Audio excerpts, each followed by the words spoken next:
Kayla, right? Oh, Did you say you wanted to check your answer? No? Okay.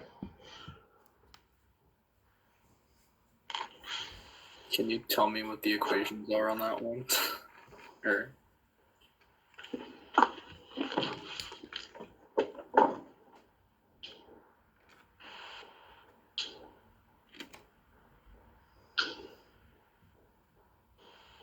Try these B right here. yeah, those are the ones you wrote down.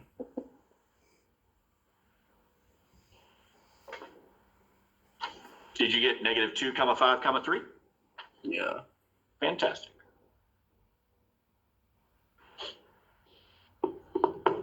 No one needs to see. Everybody got that one correct who tried it?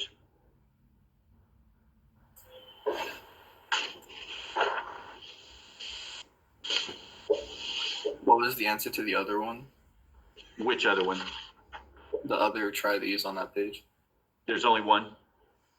Oh.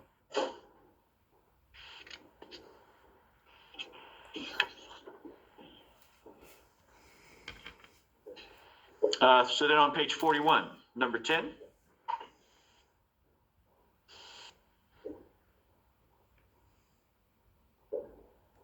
Anybody need to see or check your answer for number 10? What'd you get? I don't know. Go ahead. You just say your answer. If you didn't get it, we'll try it together. I got knowledge. Okay, well, let's look at it together then. Not that fractions should tell us immediately that there's a problem, but Springboard doesn't usually give us a ton of practice with fractions.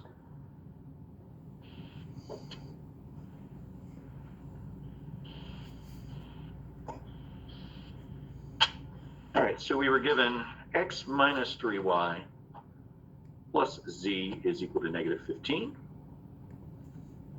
2x plus y minus z is equal to negative 2. And x plus y plus 2z is equal to 1. So, Kaylin, which variable did you want to eliminate?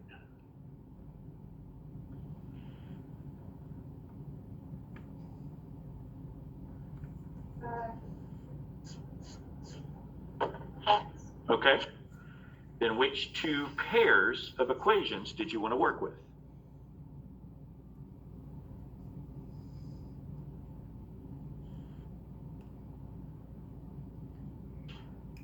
So, on the second, First and third, okay.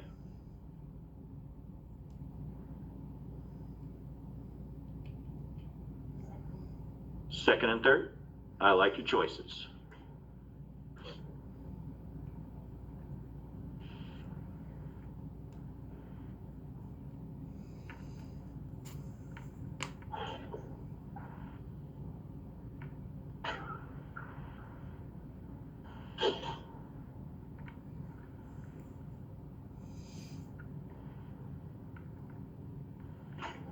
All right, so in your pairing of the first and the third equations, when you've decided to eliminate x, we nearly have opposites.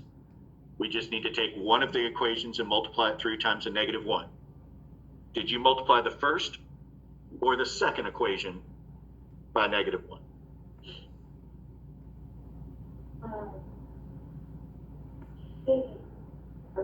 Okay.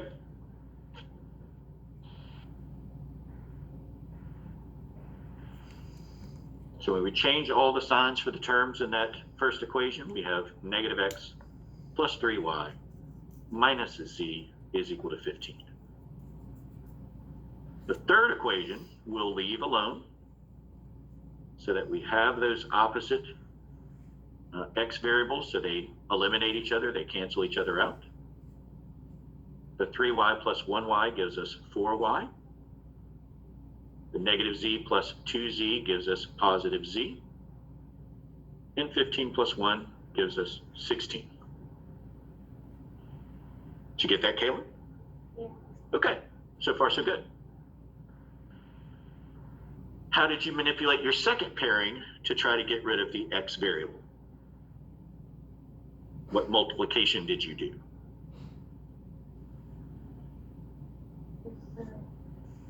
Negative. So multiplying each side of the Which equation? second. Second one, yes. And multiply that second equation times -2.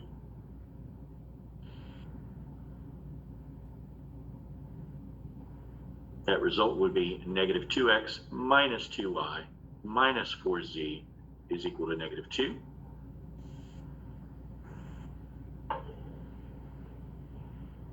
Now when we combine them, the x's cancel out.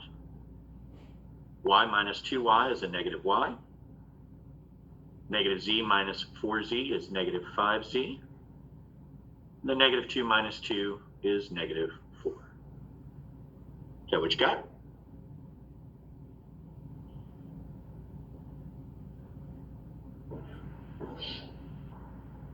All right. Okay. Because I think I started doing it like on my own. I didn't like it.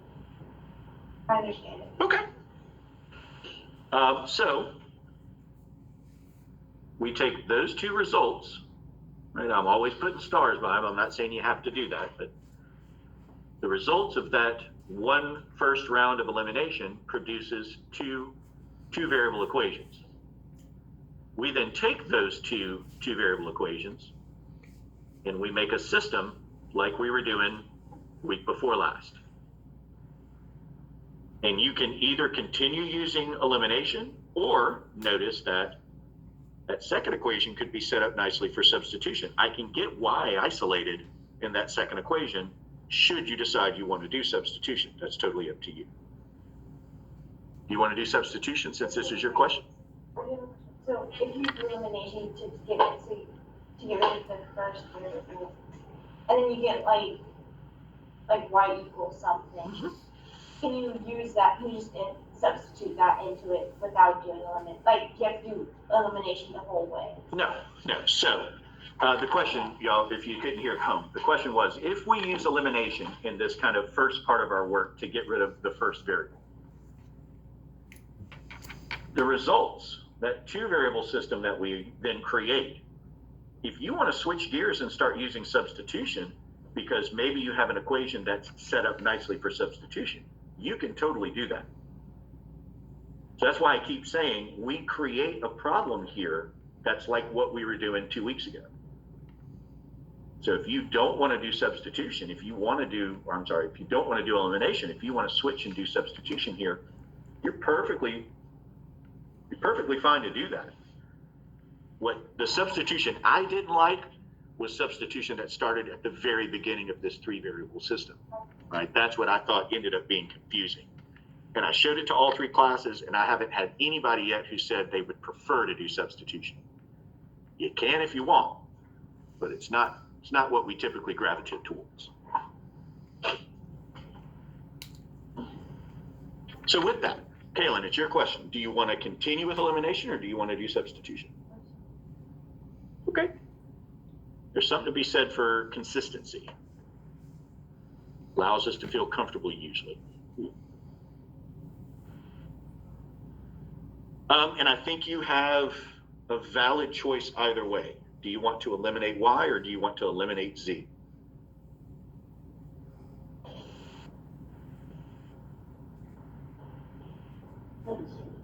Did you say z? That's y. Okay. I don't think there's any reason to pick one over the other. Like you could flip a coin. If we choose to eliminate y, all we need to do is multiply that second equation times a +4. Right? I don't need to multiply the first equation times anything.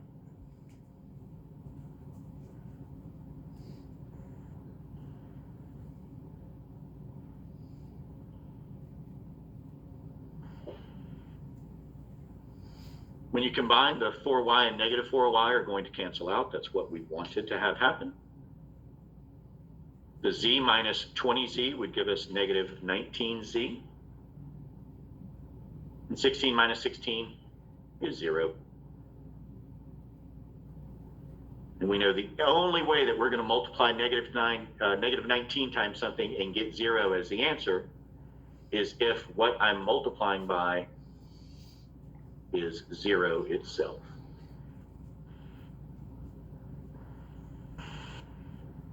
So z is 0, as we expected. So now we've got a value for z. We've got a value, oh no, z is the first value we found. With that value for z, we're going to go back to one of our two variable equations. Y'all know I'm going to choose the second. You can choose whichever one you want.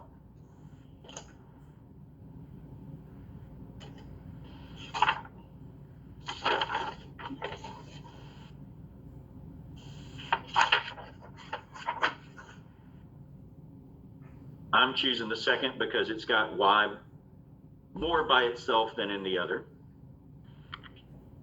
So negative y minus 5 times z, but we calculated z to be 0, is equal to negative 4. 0 times anything is going to be 0. But I don't want to know what negative y is equal to. I want to know what positive y is equal to. So you multiply both sides times a negative 1, and y is equal to 4.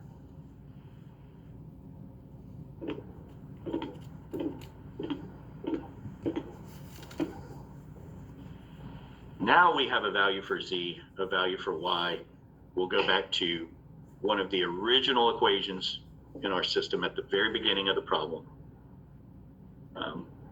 I think the first or the third would be the best choices because you just have x with no coefficient. But as far as choosing between those two, I think it's a coin flip. I'll go with the first one. I'm sorry, the third one. We've got x plus y plus 2 times z is equal to 1. But we know that z is equal to 0. We know that y is equal to 4. 2 times 0 is 0. So x plus 4 is equal to 1. The additive inverse of 4. So x is equal to 1 minus 4. And we finally get that x is equal to negative 3.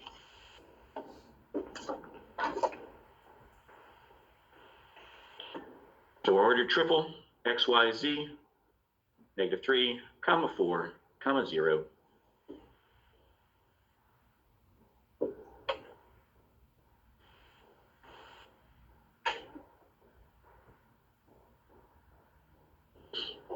Legit a full sheet of paper, right? Now I try to space my stuff out. I try to keep it pretty organized. But still the better part of a full sheet of paper of work for just one question. It's a lot of steps. It's a lot of multiplying equations, a lot of combining equations, a lot of arithmetic, a lot of places where we can make a small uh-oh. So try to be careful. Try to make sure things like if I had to guess where it went sideways for you, Kaylin, I'm almost willing to bet it's something like that negative 16 and positive 16. Multiple times today, that has thrown people off. They, instead of saying 0, they said it was 32 or negative 32 or something like that. Now, I've also had instances where, Lillian earlier just talked about, when you combine those equations, instead of negative z minus 4z being negative 5z, we messed up and said negative 3z, right? There's lots of places where a small arithmetic mistake can then make everything snowball. And it's just the nature of the problem. There's no way around it.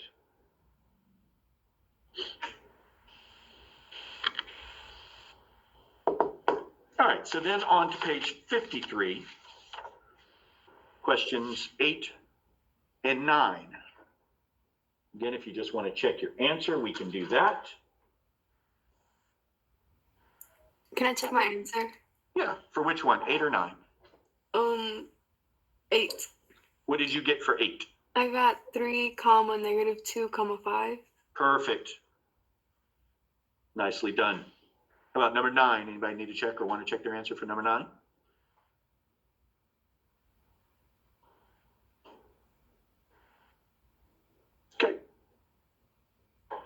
So that is 3 variable systems. Using elimination or substitution, you get to pick whichever one you want. Now, somebody earlier, asked about, are we going to have to do 6 of these? No.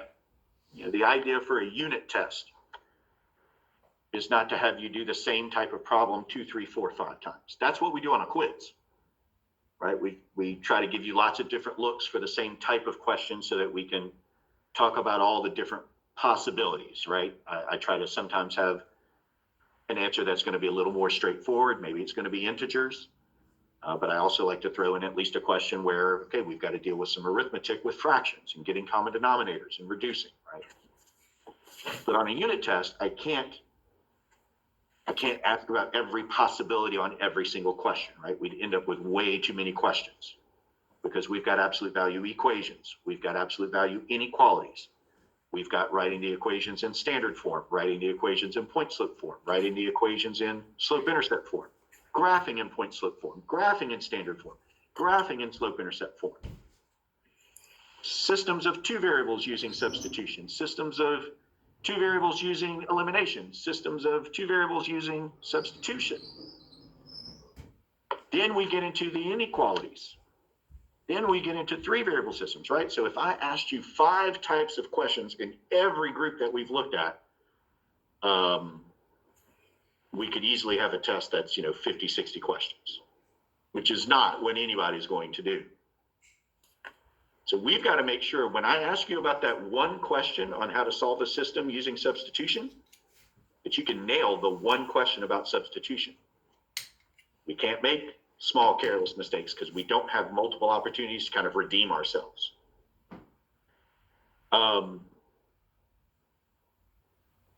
I also, even if we weren't in this virtual world, it would be impossible for me to ask you to show all of your work on every single question that we're going to do. Just think about all that's involved in a 3 variable system. If you had to write all of that out by hand and then type all of that in, and you had other questions to do, right? So I'm not going to be asking you to show all of your work on every single question. That would be an unreasonable expectation. It does mean if I can't look at your work, it's really hard for me to give partial credit. So we need to make sure that we know how to do this stuff. We're not making small careless errors. You don't have multiple opportunities, again, to redeem yourself and say, okay, this was just a one-time mess up that I made here. So that's on Friday. You've got a couple of nights.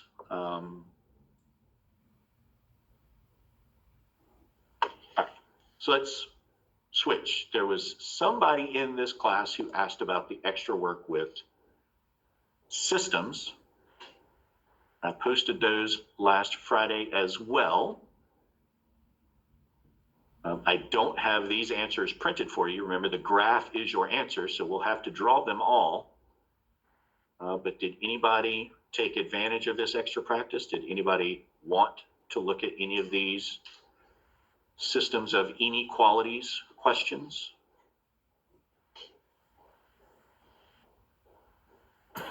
Can we look at number 1? Mm-hmm.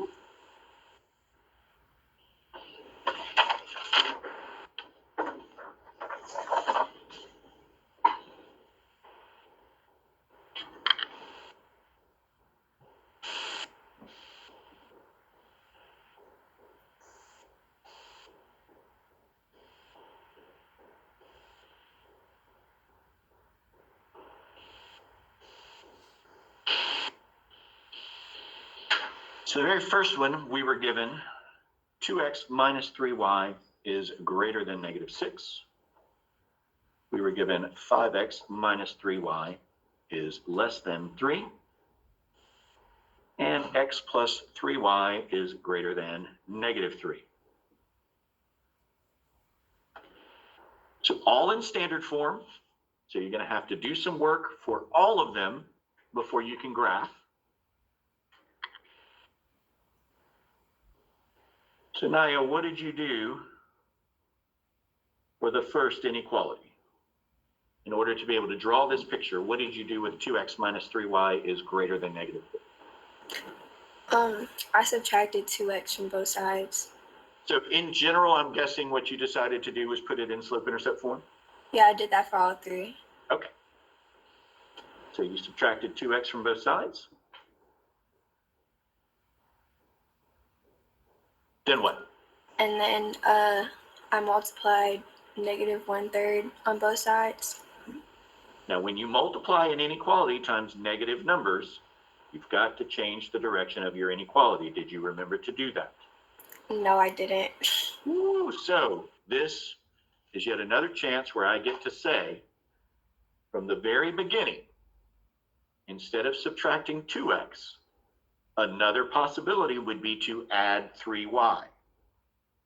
Dealing with positive variables is oftentimes going to be in your best interest for situations exactly like this.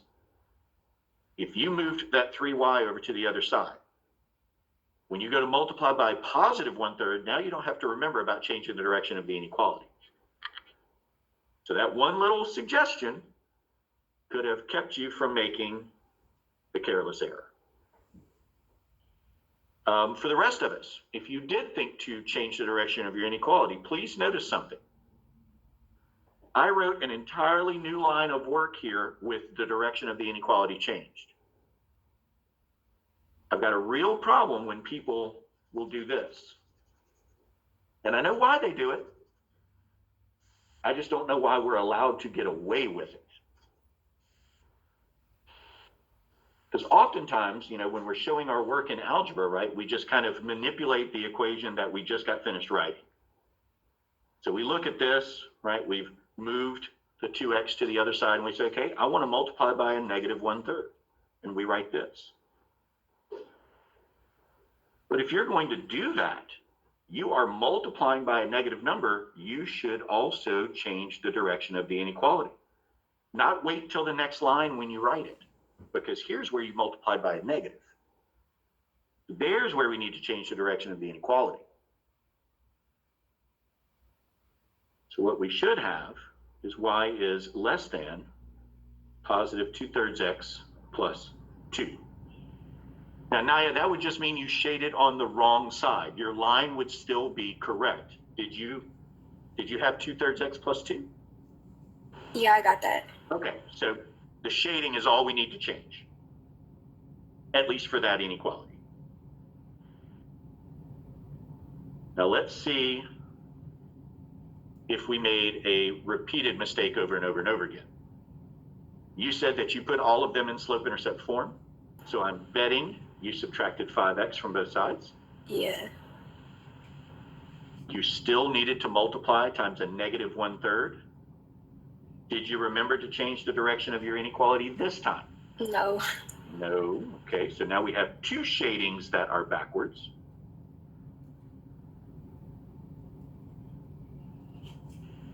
But if we had moved that negative 3y over to the right, moved the positive 3 over to the left, we wouldn't have to worry about that.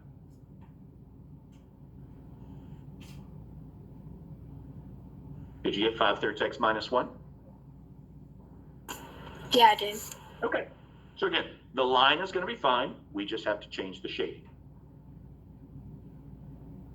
And at least this one here, we did not have a negative multiplicative inverse. So this one, there shouldn't be an issue with the direction of the inequality.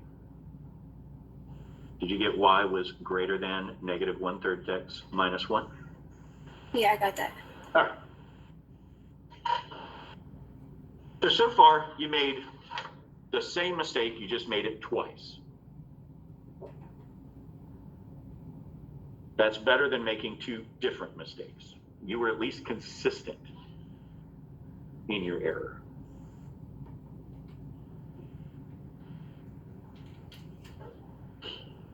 So our first line, we'll start it at 0, 2.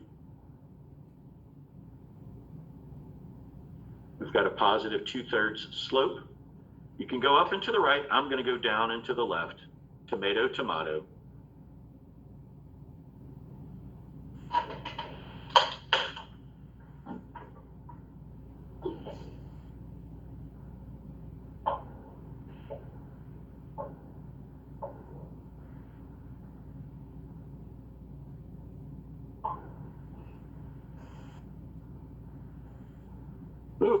then I made my mistake.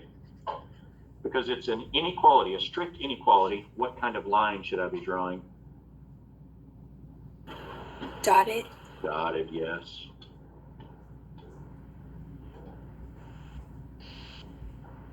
If you decide to do that edge elastic practice, you'll see that you can actually draw a dotted line in edge elastic. You just have to choose dotted, and it'll even allow you to shade regions.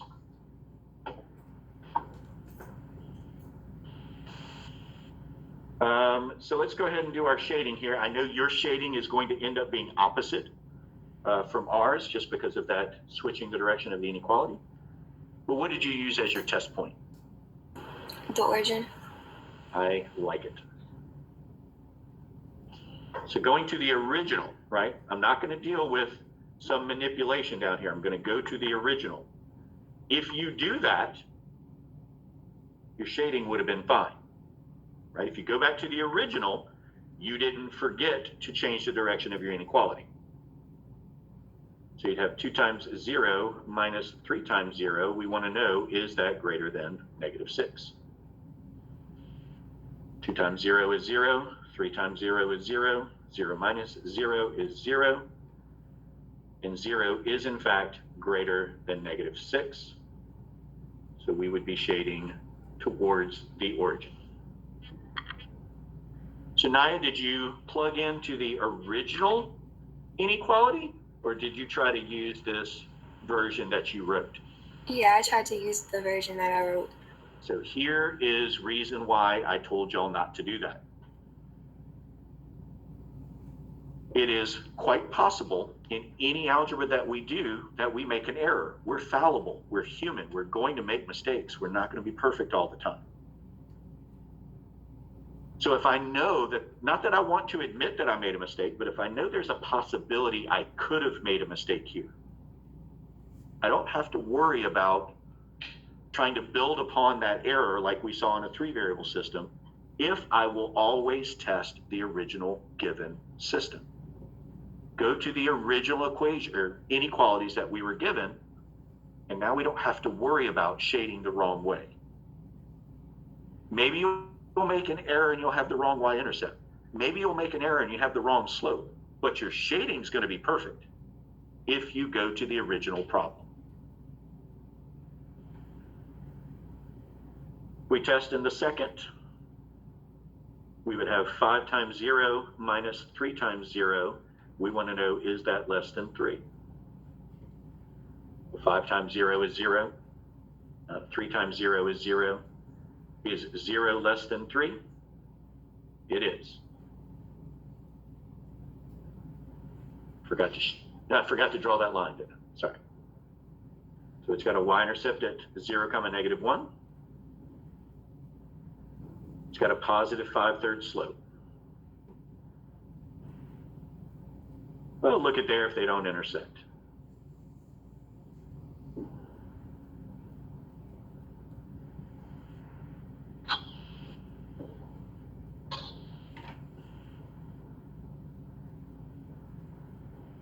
It's also going to be a dotted line.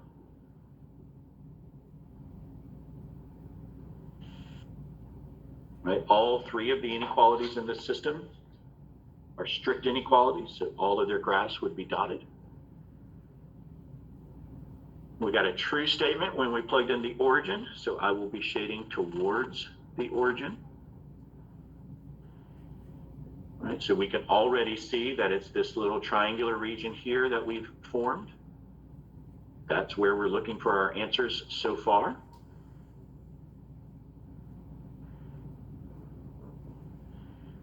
So let's draw our third inequality. It also has a y-intercept at 0, -1. Now we've got a negative slope.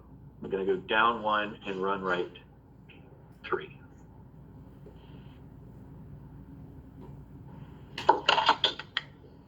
And would you look at there, it intersects nicely as well.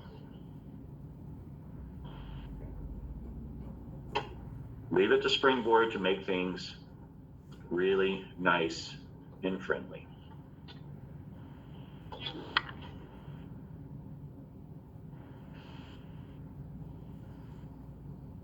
I'm going to bet it's that little triangle right there, because that's just what Springboard does. We have 0 plus 3 times 0. We want to know, is that greater than -3? 3 times 0 is 0. 0 plus 0 is 0. And in fact, as expected, 0 is greater than -3.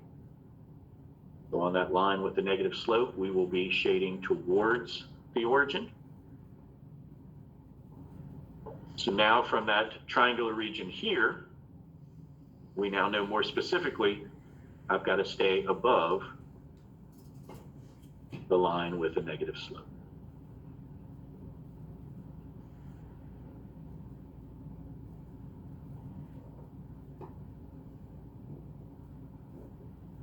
And remember what this means. That region where I have my overlapping shading, that means if I take any point from inside that shared region, those ordered pairs will make all three of these inequalities true at the same time. The origin just happens to be one of them, right? The origin is in my shared region. That's why we end up with true statement, true statement, true statement. But that would happen if we did 0, 1, -1, 1, 1, 2. Any ordered pair that we chose from that shaded region would make all three inequalities true at the same time.